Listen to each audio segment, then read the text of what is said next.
fra 1963, udstyret med over 8 liters motor.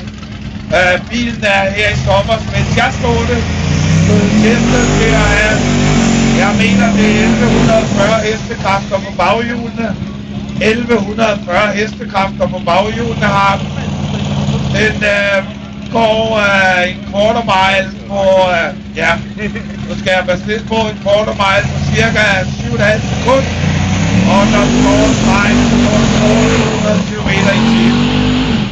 Det vil sige fra 0 til over 200 km i timen på 7,5 sekunder.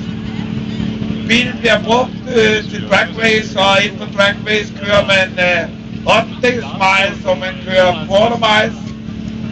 For banerne herhjemme i Danmark er det 8-dels miles, vi ligger og kører, altså 201 meter, men også quarter mile har kunne lade sig gøre.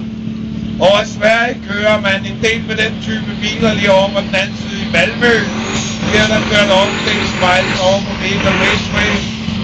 Og altså, det er der Martin, han skæver sig med sin 63 Impala.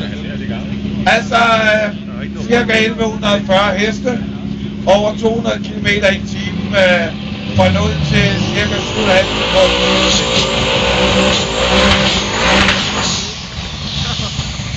Og det er mere end 2 tons, der bevæger sig fremad. Det er så ingen tvivl om, at der skal holdes godt fat i rattet.